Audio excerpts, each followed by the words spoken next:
Welcome to tonight's Tanya class. We are studying Tanya, as we study, thank God, every week.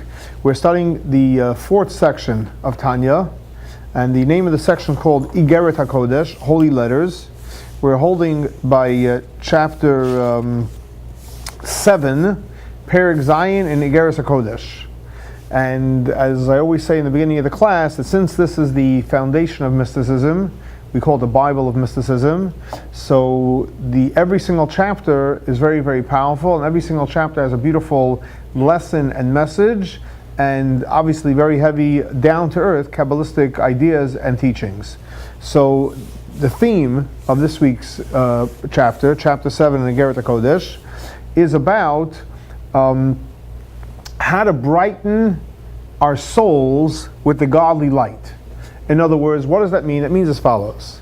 We all know that we have a physical body, and in order for our body to live, we just don't not feed it. We eat, we drink, we sleep, we take care of our body on a physical level.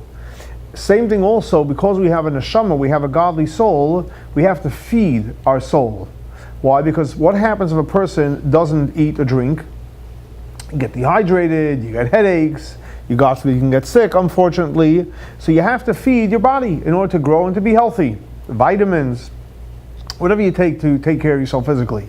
The same thing also spiritually. If you want your neshama not just to be a neshama part of you, but to be alive and to be well, and we'll talk Kabbalah language, to lighten up your neshama should be glowing. In order to brighten up your neshama, how do you brighten it up? So you need food for that. How do you feed the neshama? You feed the neshama by bringing in the godly light. So when we bring in God's light into the neshama, so even though the neshama is part of God, but just like our body is our body, but if we don't feed it, it just won't operate appropriately. The same thing also, especially in Florida, if you don't drink water, you're not going to be hydrated. So the same thing also on a spiritual level. In order to feed the soul, you have to, and to grow and to glow, you have to obviously feed it with the godly lights. So this chapter, the Alter Rebbe is going to teach us how we can take our neshamas that we have and we can brighten them up. And the best way to brighten them up is not by eating sushi, but by bringing in the godly light into our neshama. So the body needs one type of food, but the neshama needs a different type of food, and the food that the neshama needs is basically the godly light of the Shekhinah. And the question is, obviously, how do we bring that in? So the Alter Rebbe starts with this chapter with a saying that we say every single morning in the prayers, in the preliminary prayers, and it says as follows: Ashrenu matoiv chalkenu, and I'll translate. Na'im, gורלנו, and in the prayers we say we continue with אשרינו, but the Alter quotes over here the first part of the verse of this statement, and he explains the first part, not necessarily the last piece. What does it mean? What does it mean? Ashrenu means like this. Ashrenu. I'm sorry. What? We're happy. Okay. Ashrenu. We're fortunate. We're blessed. We're grateful. Ashrenu, we're mu'ushar. Not with an ayin, which refers to materialistic wealth, but mu'ushar, we're truly, really blessed on many, many levels. Matoiv, how great is it? Toiv comes from good, how good it is. Right? Ashrenu matoiv, chelkenu. Now, chelkenu means our part. Now, what does that part mean? And that's what the Alter Rebbe is going to explain. Umanoyim, how sweet it is. So sweet is already much a higher level. It's already sweet. It's not only we're fortunate, not only is it good, but it's also sweet. A lot of things in life is good, but not everything is sweet. So my noyim, how sweet it is, gורלנו, our lottery. And we'll soon talk about what does our lottery mean. It continues with John Rosen quote here, how nice it is, our inheritance, but let's leave that alone because it's not what we're talking about today in Tanya. Now, what does that mean? The Alter Rebbe says. Alter explains that's referring to the two different types of godliness that shines in our soul. There's a godliness which is called חלקנו, and a part obviously of God, and there's a godliness which is called גורלנו, a lottery, and those two aspects shine in our soul. And the question is, what are these two aspects, חלקנו and גורלנו? Because if Chalkenu and Gurlenu, whatever that means, causes us to be Ashreinu, to be Mushar, to be blessed, and to have Toiv, to have good, and to have Na'im, which would be sweet. So wouldn't we want to know what that is?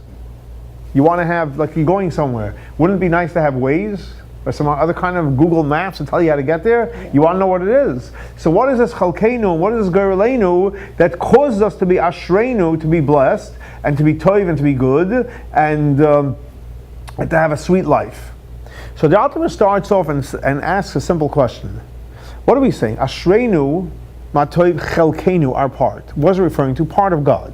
It means we have part of God within us. So the Alter asks the question, one second. God is infinite. God is everywhere. So is it possible to say Chalkenu, parts in God? What does it mean, parts? God is everything. What does that mean, Chalkenu? What does that mean, parts? So the Alter starts off and he explains this by way of introduction. He says like this. We know, how do we call Hashem? How do we call God? Well, God has many names. But one of the names we call God is we say Hakodesh, Baruch, Hu. Hakadosh, Hakadosh, the holy, Baruch, blessed, who he is, who, referring to God, him, God. So in other words, when we refer to God, we say three words, Hakadosh, the holy, Baruch, blessed, who he is. Now, what does that mean, the HaKadosh Baruch Hu, on a spiritual level? What does it mean? On a simple level, okay, HaKadosh Baruch Hu, he's holy, he's blessed. What does that mean practically? So the Alter explains as follows. That God is Mimale Kol Alman. God fills all the worlds. Now, generally speaking, fills, God's presence is all over the world. Now, generally speaking, when we refer to Mamali and Soivev, that's God is what he encompasses the word. Mamali means he fills the world. Here, and we refer to a different level in the power of God.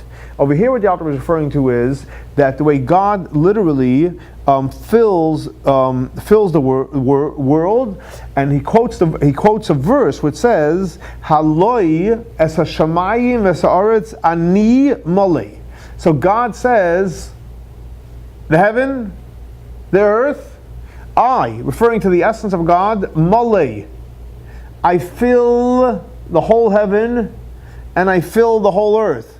What does that mean practically? So if I tell you, if you have a cup of 8 ounces and there's 8 ounces of water. So I ask you, where's the water in the cup? And what's the response? Everywhere. If it's an 8-ounce cup and there's 8 ounces of water, and I say to you, where's the water in the cup? And what's your answer? Every part of the cup.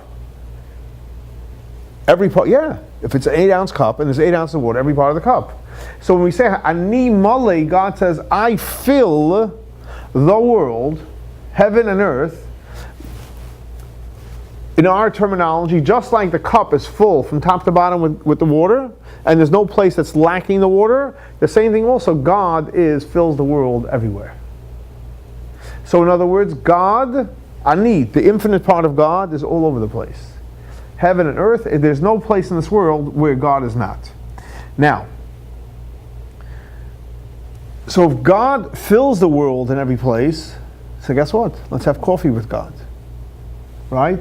God's, why not? If God's everywhere, and He is everywhere, so let's sit down and have coffee with Him. Right? Let's take Him out to Starbucks.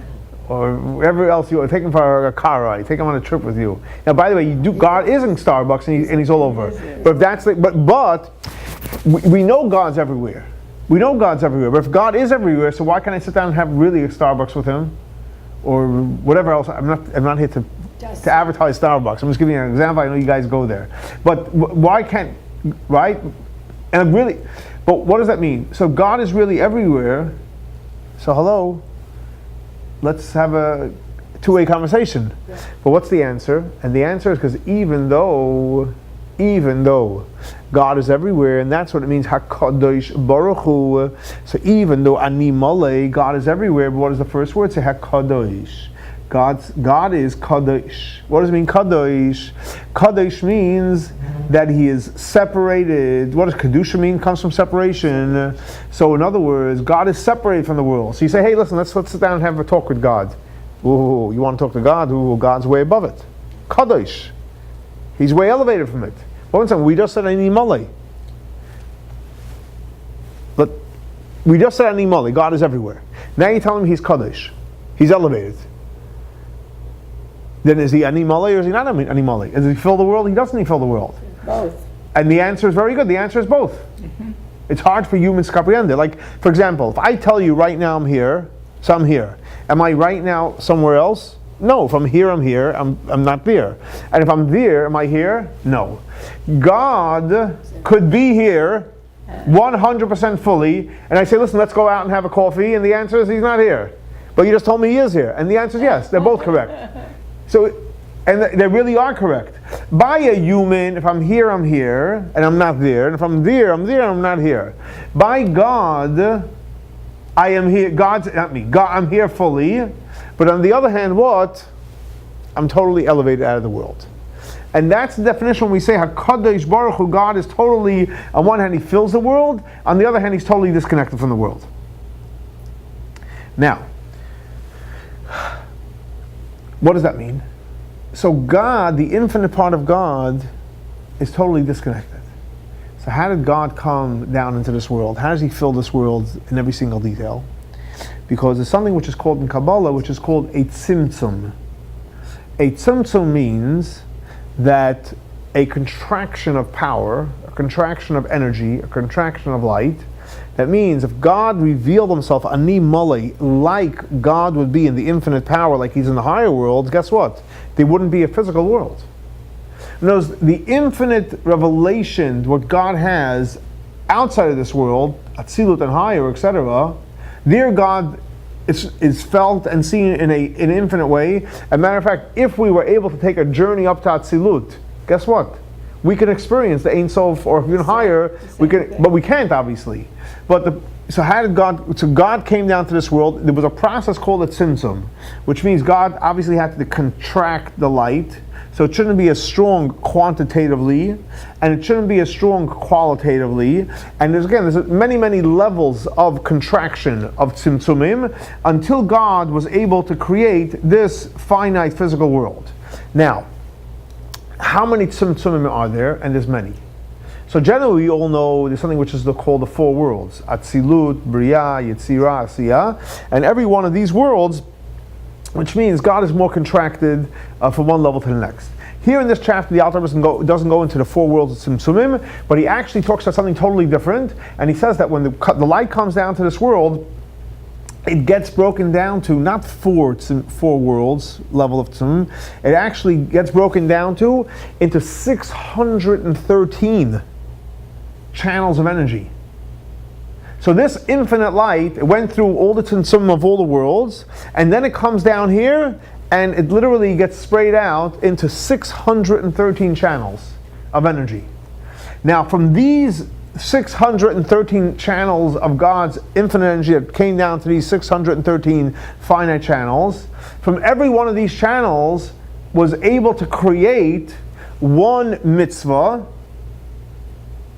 which now it makes sense. What's the whole idea why we call a mitzvah a mitzvah? What does a mitzvah mean? A mitzvah on one hand we know is a commandment. But a mitzvah also means tzafsa, from a bechibur. It's a way to connect. So it knows every single mitzvah that exists in the world is an opportunity and a vehicle for us to connect to Hashem. So whether it's tefillin, whether it's kashrut, whether it's Shabbat, whether it's learning Torah, again, all 600, every one of those is a way to connect to Hashem. Why is that a way to connection to Hashem? Because every one of these mitzvot come from one of the 613 channels of energy. Not only that, but each and every one of us have what? How many limbs in our body? 613. Where do we have the energy that gives every one of the 613 limbs in our body the power to exist? That all comes from what? From the 630 channels of energy that came down through the Tzimzumim. So the contraction of light that goes down to the 613 channels of energy creates a 613 mitzvot, the energy behind it, and creates a 613 limbs in our body, 248 positive mitzvot, 365 negative mitzvot, and all the different limbs that we have in our body. Now, that, the Alter Rebbe says, guess what? He has news for you. could we handle 600? We went from 4 worlds down to 613, which is major. I mean, try to keep track of 613 flows of energy, right? But guess what the Alter Rebbe says? Every one of these 613 channels of energy gets broken down into multitude more channels. Multitude more channels up until, the Alter Rebbe uses the word, infinite strands of energy. So it's not anymore 613, we're talking about infinite strands of energy. And think about it. Every mitzvah we know has a lot of details. Measurements, time you do it, a lot of specifics. The code of the Jewish law is full. But why is the code? If it's so simple, just tell us the mitzvot. And the answer is there's different variations when it applies, when it doesn't apply. Like for example, we're getting ready now for Tisha B'Av. So Tisha B'Av that is on the 9th of Av. What happens when it falls out on Shabbat? We don't fast and we do it on Sunday. So when does the fast start? When do we make Havdalah? Again, there's so many details. They all come from what? They all come from literally from the infinite channels of energy that are flowing through that creates the many details in the mitzvah. From 613. Yes, literally infinite.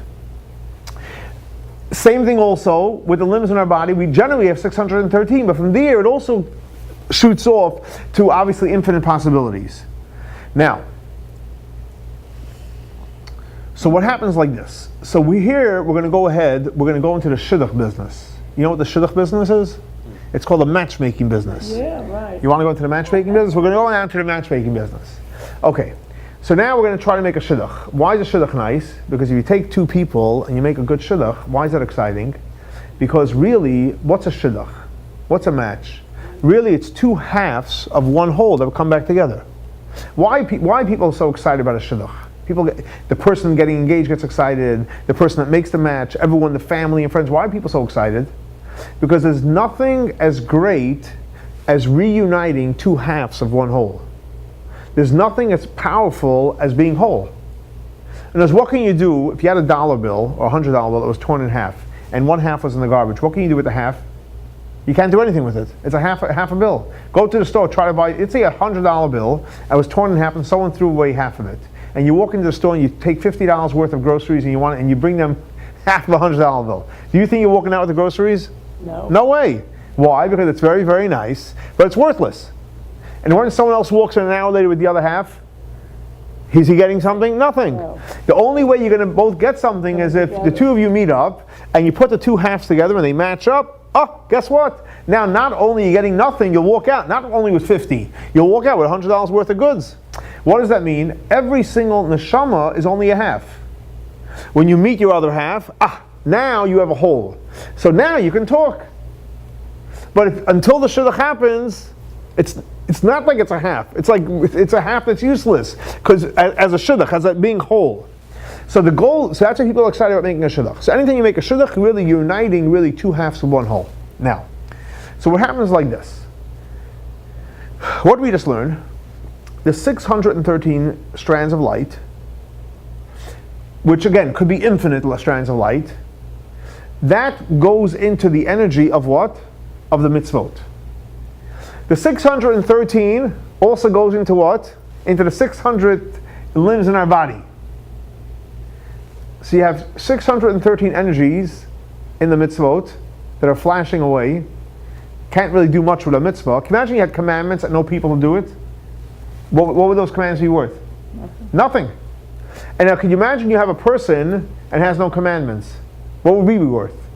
Like in the Talmud, Rabbi Yossi says, if not for the day of Matan Torah, what would they be worth?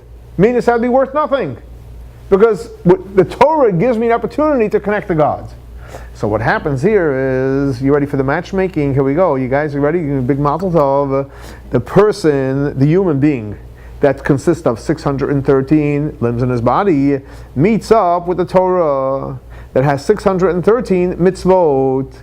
And all of a sudden, this human being, whoever it may be, says, guess what? Oh my gosh, I'm going to go ahead, for example, if it's a responsibility for a woman to light the candles Friday night, or if I'm a man, I'm going to put on tefillin, or a man or woman, for example, and you're going to go ahead and eat kosher right now, and you're going to make a blessing, or you're going to do a prayer, whatever you're doing is, you know what's happening right now is, there's a shidduch being formed, a shidduch between who and who? between the person and the mitzvah. Now what happens when the shidduch happens? Everyone goes mazel tov, everyone's excited. The same thing also when a person goes ahead and does a mitzvah. What happens at that time? The sparks start taking place. The light starts going off. Now, why does the light go off?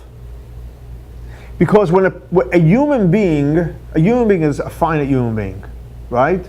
A mitzvah is usually with something physical. So a human being is finite or infinite? Finite. A physical thing, a book, is finite. But what happens when the physical thing becomes a mitzvah, when this godly infinite light goes into it, and it comes in the other side in the human being? Now you have, so to speak, the lights.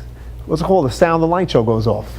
Now you have a sound and light show going off, and when the sound and light show goes off, that becomes amazing. Now, so that's great. That's wonderful. Now, so what happens? Anytime a person goes ahead and does a mitzvah, his neshama lights up with the light of the mitzvah, which comes from the light of the infinite part of God. That's in general, great thing. But we all know there's something in life called turbocharged. In other words, you guys like cars, right? Who doesn't like cars? All right? So there's cars, and when you have a turbocharged engine, look at the guy smiling. You should put you in the camera. The way you're smiling about the look at this guy. Oh my gosh. I'm talking a real turbocharged. He's actually turbocharged. He's turbocharged, right? So if you have a car that's turbocharged, what happens now? Whoa. Now, what does that mean? Why are you so excited from turbocharged? Because instead of going whatever it goes 60 miles or 80 miles, all of a sudden you're going 100, 120, make sure there's no cops around, 150, and you're flying, and you hear the engine racing. Now, we also want to be turbocharged. So if we want to be turbocharged, what does that mean practically in our life? So when you do a mitzvah, the brain tells you, oh my gosh, guess what? God asked me to do this. I'm doing this. The light is on. What do I look like? A non-turbocharged car. But what happens when I get excited about it? Now I look like I'm turbocharged. When does the turbocharge take place? So the Alter Rebbe says, you know when the turbocharge takes place? You guys are ready? You want to be turbocharged? You know when the turbocharge takes place? When? During prayers. During prayer, that's when you get turbocharged spiritually. Why is that? Very simple. Because when you do a mitzvah, yeah, you connect to the infinite light. That's wonderful. The light goes on. But we all know we have a mind and we have a heart. So in order for that powerful energy to go from the mind to the heart, and for the heart to be excited about it, that happens when a person prays. Because it goes from your mind to your heart. Now, so therefore the Alter Rebbe says, how many mitzvahs are there? There's 613 mitzvot. We have to observe all of them. Now, God gave us all the mitzvot, and in the mitzvot is a part of God. In us, our souls are a part of God. So anytime we do a mitzvah, anytime we pray, and specifically when it's turbocharged during prayer service, then we are experiencing Chelkenu. What does it mean? Now, what does it mean, a part of God? We said God, how can you divide God up in parts? Because God is really infinite. But God put down His spiritual energy into 613 lights. As Alter said, also infinite amount of lights. But let's literally stick to for a moment the 613. So God put down His spiritual energy into the 613 lights, which goes into each specific mitzvah and each specific part of our body, because every different mitzvah affects a certain part of our body. So when a person does a specific mitzvah with a specific part of their body, what happens now? So we are connecting to Chelkenu, a part of God, which is one of the 613 lights, and we do the next part, another part. But Chelkenu means we're connecting to the infinite light, because everything comes from the infinite light. But in this world, it got broken down to how many lights? 613, which created the 613 mitzvot, which created also the 613 limbs in a human being. So when I do a specific mitzvah, I'm lighting up that mitzvah, and I'm lighting up that part of our body. So therefore the Alter Rebbe says, Ashreinu, we're fortunate. Right? What does that mean, fortunate? Our soul is lighting up. Matayv, how great is Chelkenu, which means that what? That we're lighting up a specific part of our soul with doing a specific mitzvah. Now, the reality is that we have to ultimately fulfill how many mitzvot? 613. Every one of the 613. And guess what the Alter says? You know what happens if you don't finish 613? When you come down to this world, you're given a list. You know, the list is the Chumash. And in there, the Sefer Mitzvot, you study in Shabbat. 613. So we come down to this world, from when we're born till we die, we have a mission. And the mission is to get all the mitzvot. I don't mean just a checklist, but to really get into it. Turbocharge, prayer, right? To do all the 613 mitzvot. What happens if we, at the end of our life, and we only did 612? Pretty good. What happens to that one you didn't do? You know what happens? You're on the next train back down here. You have to come back. Come back. You're going to come back. I'm coming back 613 times. Well, don't say that. Come on. You did a lot of mitzvot in your life. You did a big mitzvah man. 609 times. Okay, but the point I gave you, what you come back for one. But you're right. Can you imagine you only did 100? You did only 300. You're going to be coming back to do the other 313. And guess what? You come back and you do another 100. You'll be back again. The point is that we all have to ultimately fulfill every one of the commandments. There's no saying, I like this one, I like that. No, you got to like them all, or learn to like them all, because you got to do them all. But the fact is, we all know, the Talmud tells us that the expression is "Avucha, your father." But my adversary, which mitzvah do you like the best? And for example, to give examples, certain people love the mitzvah of tzitzis.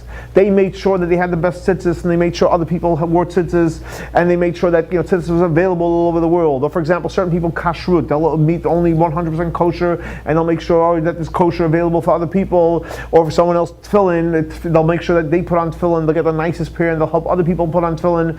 And there's so many mitzvot. Everyone has their thing. Certain people it's about hosting guests for Shabbat. Certain people it's about Shabbat.